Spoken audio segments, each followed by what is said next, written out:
Hi folks, it's Darcy from the purposefulpantry.com and welcome back to another edition of Drycember, where we're taking a bite-sized chunk out of dehydrating all month long. And today we're going to talk about the basic tools to use for dehydrating. At first I'm going to give you just some basic tools that you need that you don't have to invest much at all, and then I'll step it up, and then I'll step it up once more, and then there are a bunch more that you can get that I'll leave a link down below in the description box that can make prepping food a little easier for you, but they're not necessary, and they're the kind of things that you would get later down the line once you've had some time to be doing this. I don't ever want somebody to think they have to have all of these tools to get started, because you don't. Basically, a knife, a cutting board to protect your surface, and your machine are the only things that you really need. So let's get started. Let's get started with some of the very basics that you're going to need for dehydrating. This is all you need. You need a knife. I find a little paring knife helpful when doing certain fruits and vegetables to cut a little smaller, or you can use a peeler for peeling your fruit and veg. I find this handy. You need parchment paper for a lot of jobs, because you either are cutting something so small that it's going to fall through your trays, or you're doing something that might stick and this keeps it from sticking. Then you need an airtight container afterwards to do your conditioning and your storing. It does not have to be a mason jar. Any airtight container will do. I just happen to use these a lot for storage. So this is the basics. This is all you need. And as you see, I don't even have a dehydrator here, because you can dehydrate in your oven. I will leave a link up below about how to do that. Many of you may use an air dryer. You may use a solar dehydrator. You may use a sun oven. There are some other options than just an electric dehydrator. But at this point, for anybody, this is the basics of all you need. Here. Now, if you want to take it up a step, let's get to some other kind of cool things that you can use. Set these aside and pull over the new tool. I happen to use this Full Star chopper, which is a basic chopper that you have a couple of different inserts that you can put inside for different sizes of dice. You put your fruit or vegetable here, you whack this down, it collects here, and then you've got diced fruits and vegetables that you don't have to do all the knife work. If you're great with knife work, go for it. You don't need this. This machine happens to also have a couple of inserts that allows you to do twists, to do curls of things. There is a version of this that you actually have a little mandolin blade on here that you can use it as a mandolin as well. I love this thing. I use it for prepping food all the time, not just dehydrating, and it is a great thing to have. All right, now the next thing is the dreaded mandolin. I love my mandolin. I would not ever not use it. It's a necessary tool in my kitchen, especially for dehydrating and slicing, because I would prefer to use this than a knife on a lot of things. However, I'm going to give you some safety things. Even if you are using this guard to cut your food and get slices, these blades are so sharp. They are so sharp, they can cut you badly. So all of those who have been with me for a while, all of those are in my dehydrating group on Facebook. What's the thing I'm going to say? Glove up, protect yourselves. So what I use is this chainmail, sorry, I just don't have it attached. This chainmail light glove. It is a chainmail type fabric that will protect your hands. You can use your machine without your guard. You can use it with your guard, although I find it being a little more trouble to use the guard with the glove, because it can be slippery. The thing is that working around your mandolin, even with the guard, your hands get really slippery, and because of all the stuff that gets on them. Using your guard, you go through here, you just happen to run your hand around, or you drop your guard or whatever. This can be dangerous. So even when I'm washing my mandolin, I'm washing it with this glove, because I don't want to hurt myself, because trust me, I've done it. So what you might find with a lot of mandolins that you buy online, or something recommended, is to have a glove that's not exactly like this, but it's a cloth cutting glove. It's considered, they call it a cutting glove, a cut resistant glove that's made out of fabric. This isn't exactly like it. This is the liner for my mesh glove. Do not use these, because they don't work. They may work for 1 or 2 times, but especially with these sharper mandolins that have the really sharp blades, 2 or 3 times across this blade, and you will have damaged the fibers on these enough that the 3rd time you will cut it and risk cutting your finger. And you might not even see it. And trust me, again, I've done it. I've actually almost taken the tip off my pinky finger with this having cut through, and I didn't see it. And then that next slice, realizing, oh crud, my finger's exposed now. I could have just cut myself. So go for these really good cutting gloves. And I'll leave a link down below, but you can get whatever you'd like. I have a medium. I have a beefy hand, as you can see, and I'm wearing a medium.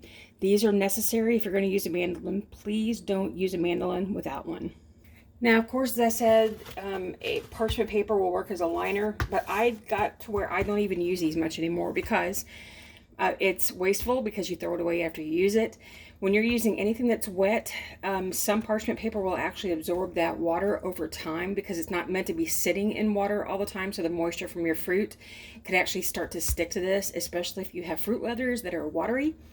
So I prefer a straight, I happen to have this one right now for my Excalibur, but I prefer a straight fruit leather sheet if you're going to be doing this for non-stick. In tomorrow's video, we're going to talk about more about the liners, but this is something that I find is necessary for doing anything that might stick to your trays, and surprisingly, a lot of things stick to your trays. So have some kind of fruit leather sheet that you can use on your liners. All right, let's talk about the next range of items that are useful for dehydrating, though not necessary. Although the very first one I'm going to say, I forgot to put in the necessary pile, something to mark your jars with. Whether you're using a canning jar, whether you're using any other kind of airtight container, you need some way to mark the container to know what's inside of it and the date that you dehydrated it, or the date that you plan on moving through it, depending on how you date your pantry products. So you can use masking tape or painter's tape and a Sharpie, and that's all you need to mark your jars with. Unless, of course, you just want to mark on the top here because this works well. It wipes off pretty easily with some alcohol. You would put in whatever it is. So let's just say this is greens. And then today's date, which would be 12/17/2020.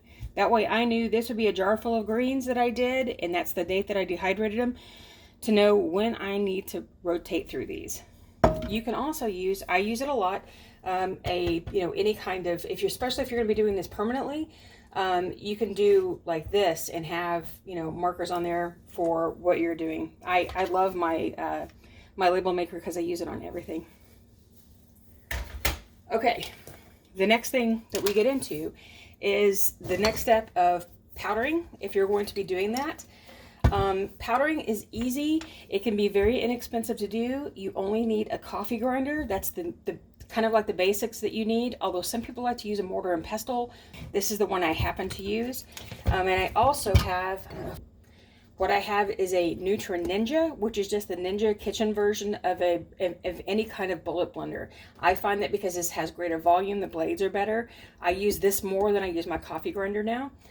So while you don't want to powder for more than just the immediate future, I just find this as being a better machine for me. But they both work well. You can also use a large blender. It's whatever you happen to have.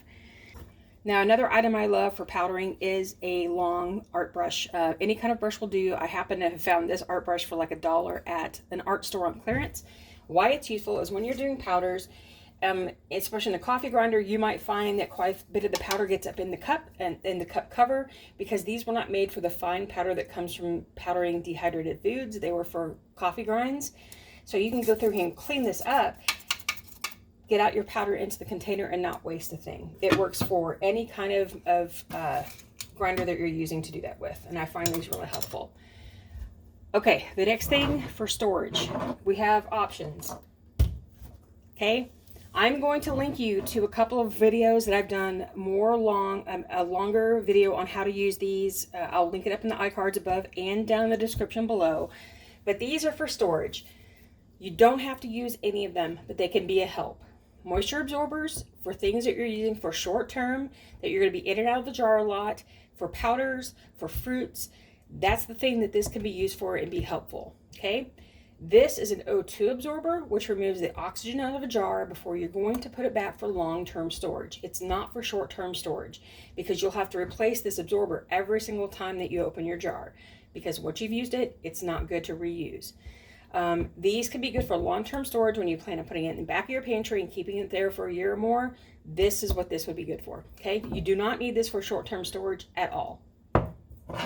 Now, another version of doing vacuum sealing besides using an O2 absorber, which I actually prefer, is using a vacuum sealer. I happen to have the Food Saver handheld vacuum sealer right here because it's small and it's easier to put in this display. But you will also need this if you're using your jars, because this attaches to the top of a jar. I'll show you how this works. Attaches to the top of a jar. You would use this, or you would use the accessory hose from your larger machine. You would put it in, you would turn it on, and it pulls the air out of your jar to vacuum seal it. That one is not fully vacuum sealed because I'm not showing you the full effect, but that's how you use it. So then, and what you have is a jar that no longer contains air, okay, because it's pulled as much of the air as it can possibly pull out. It's not just the oxygen, but it's all of the air. So that is another way that another tool that you can use for long-term storage, but you have to have these if you want to use them on a jar. If you want to use the bags, which I don't happen to have right here, those are easily gotten. They have a bag that works specifically with a handheld, or you can use larger bags in your machine that you just put it inside, it sucks the air out, seals the bag, and you're good. So I hope that helped you get an idea of how little you have to use to get by to dehydrate. Like I said in the very beginning, the least you need is a knife, a cutting board to protect your surface, an airtight container, and that's it. I mean, that's really all you need. Each of those steps that I took you to was just another layer of tools to make it a little easier for you, but don't feel like you have to have any of those right off the bat, because you don't. Get by with what you can get by with. Upgrade as you can upgrade. Eventually, you'll have collected enough tools to make the job a little easier for you when you've been doing this for a while, but never feel like you have to have all these tools out at the first, okay? Now, there are more that you can get, and I'll link those to you in a post that I have in my blog down below, and those can be some extra tools that can make the job a little more fun, or make it a little easier for you, or just some specialty tools to use on certain foods if you happen to do those foods a lot. So I hope this helped. I will have yesterday's video right here for you to watch, and if you haven't caught up on the entire series, I've got it linked for you right here so that you can watch all of them. I want to thank you for watching today. You can subscribe to my channel if you like what I'm doing to see more of it in the upcoming year, which you'll see here for subscribe. And thank you so much. I hope to see you tomorrow for another edition of Drycember.